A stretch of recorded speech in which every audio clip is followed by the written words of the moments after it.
Hello, and thank you for joining me once again. In yesterday's devotional, we read or ended by reading verse 26 of chapter 1 of James's short letter. And in it, once again, he says, if anyone considers himself religious and yet does not keep a tight rein on his tongue, he deceives himself and his religion is worthless. Now, I want to begin by talking a little bit about this word religious, considers himself religious.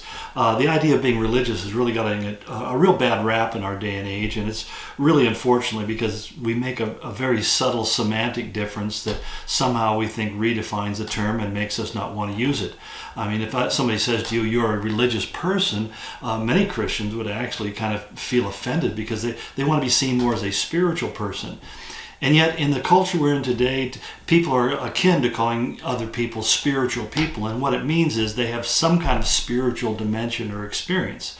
And it doesn't mean it's Christian. It can most likely mean any number of things, or a combining together of all sorts of religious thoughts and traditions and activities and actions. And it's important that we get down to defining what James means when he uses the word religious. You see, the word, it's a Greek word eusebius, which literally means to be reverent or respectful towards God. In other words, a religious man is a man who fears God, and he knows that he or she is obligated to walk faithfully and truthfully before him, that we are accountable, that he is the Lord and we are he is the Lord, he is the master, and we are his servants. We are those who are called to follow him. He has a right to rule over and dictate the directions and events of our life. And so it's important for you to understand, he's saying, if you want to be somebody who really does follow God in a way that shows that you know him and you love him, you have to address the issue of your tongue.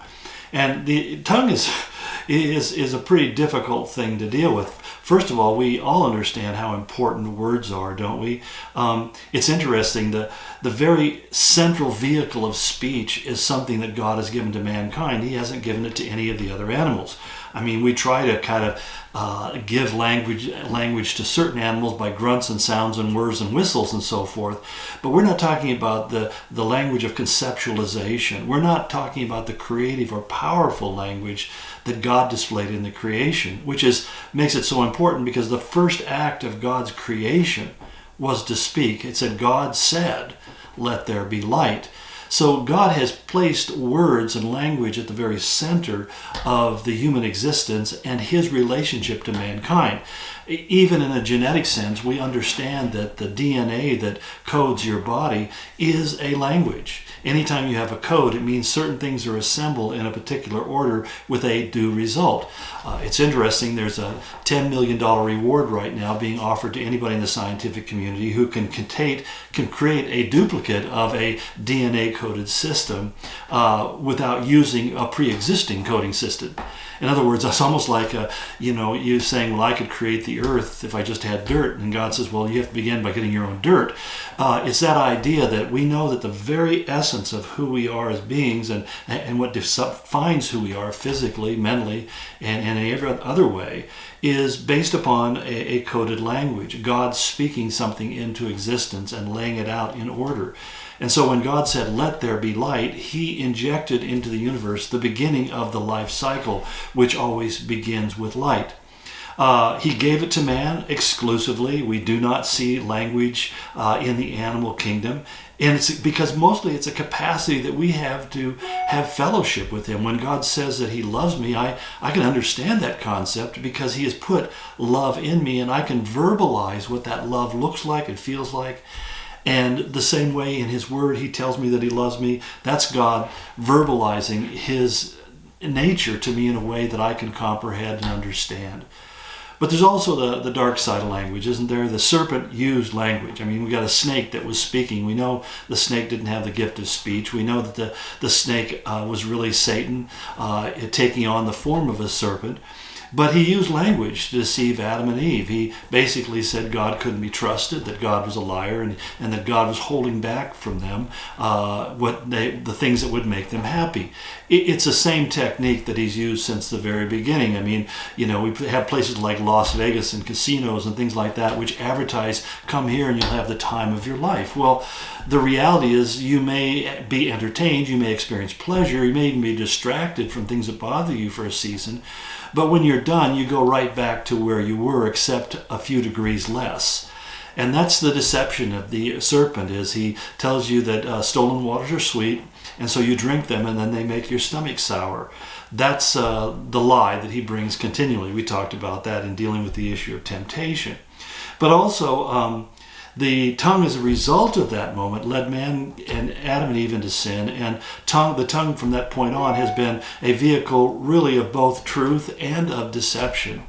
And that's why we need to be careful when we think about how we use our tongues. In fact, James goes on in the passage to say, if anyone considers himself religious and does not yet keep a tight rein on his tongue, he deceives himself, and his religion is worthless. Why is he saying that? Well, one of the things he tells us later on in chapter 3 of James is he said, consider what a great forest is set on fire by a small spark. The tongue also is a fire, a world of evil among the parts of the body. It corrupts the whole person and sets the whole course of his life on fire, and is itself set on fire by hell. In other words, he's saying the tongue can create a tremendous amount of evil. And when you think about it, just listen to the news sometimes and you see chaos and murder and things going on, you'll find that conversation is right at the center of all of those activities. Things were said, responses were returned in anger, and one thing led to another, and finally it led to violence that oftentimes leads to terrible destruction and even death itself.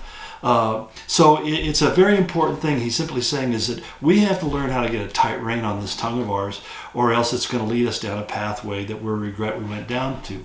So this is really an important series of conversations I think we're having, that I hope that this week you'll be really focusing and praying, Lord, help me to learn how to use my tongue rightly and to restrain it, hold it back when I'm about to say something that's wrong. Some of you, this is going to be harder because you've never exercised any discipline out of what comes out of your mouth. For the rest of you have another problem. You have trouble speaking the truth. And so we need to find that place where the tongue is being reined in. It's not running wild, nor is it holding back, but it's allowed to do what it's supposed to do. So we'll see you tomorrow, and keep praying that God will give us great grace in the handling of our tongues.